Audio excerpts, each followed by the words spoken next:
വാഹനവും കൊണ്ട് റോഡിലിറങ്ങിയിട്ട് ഒരു അപകടവും ഉണ്ടാകാതെ തിരിച്ചു വന്നാൽ അതൊരു ഭാഗ്യമാണ് കേരളത്തിൽ. കാരണം യാതൊരു ഡ്രൈവിംഗ് മര്യാദകളും പാലിക്കാത്തവരാണ് വലിയൊരു വിഭാഗം പ്രബുദ്ധ മലയാളികളും.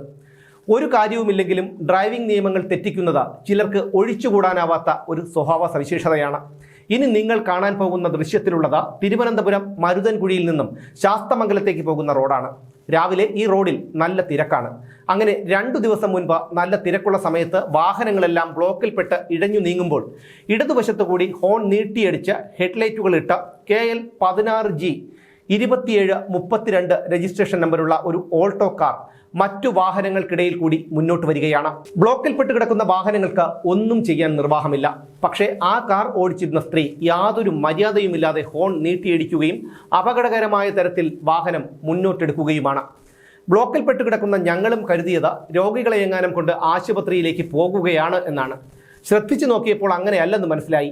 അതോടെയാണ് ഞങ്ങൾ ആ കാറിന്റെ ദൃശ്യങ്ങൾ പകർത്താൻ തുടങ്ങിയത്. ഇത് ശ്രദ്ധയിൽപ്പെട്ടതോടെ ആ സ്ത്രീ കാർ വഴിയരികിലേക്ക് ഒതുക്കി നിർത്തി. ആ ദൃശ്യങ്ങൾ നിങ്ങളൊന്ന് കാണുക.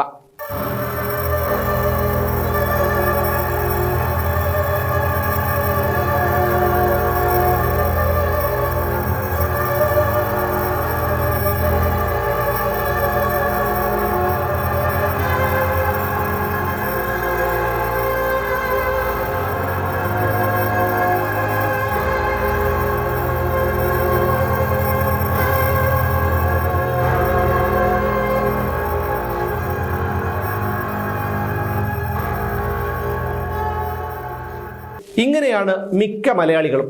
ഡ്രൈവിംഗ് ടെസ്റ്റിന് തുഗ്ലക് പരിഷ്കാരങ്ങൾ കൊണ്ടുവരാൻ ശ്രമിക്കുന്ന ഗതാഗത മന്ത്രിയും മോട്ടോർ വാഹന വകുപ്പും ആദ്യം ചെയ്യേണ്ടത് ഇവിടെ വാഹനം ഓടിക്കുന്നവർക്ക് ബോധവൽക്കരണം നൽകുക എന്നുള്ളതാണ്. ഹൈവേയിൽ ഒരിത്തിരി സ്പീഡിൽ വാഹനം ഓടിക്കുന്നവർക്ക് പിഴ ചുമത്തുന്നതിന് മുൻപ് ട്രാഫിക് സിഗ്നലുകളിലും നഗരങ്ങളിലെ തിരക്കുകളിലും പോലും ഇടതുവശത്തു കൂടി അപകടകരമായ രീതിയിൽ ഓവർടേക്ക് ചെയ്യുകയും അപകടമുണ്ടാക്കുന്നവർക്കുമാണ് പിഴ ഈടാക്കേണ്ടത്. ഡ്രൈവിംഗ് നിയമങ്ങൾ പാലിച്ച് വാഹനം ഓടിക്കുന്നവരെ കൂടി അപകടത്തിൽപ്പെടുത്തും ഇങ്ങനെ അലക്ഷ്യമായി വാഹനം ഓടിക്കുന്നവർ. ലോകത്ത് ഏറ്റവും കൂടുതൽ പ്രബുദ്ധരുള്ള കേരളമല്ലേ? ഇവിടെ ഇങ്ങനെയൊക്കെ നടക്കൂ.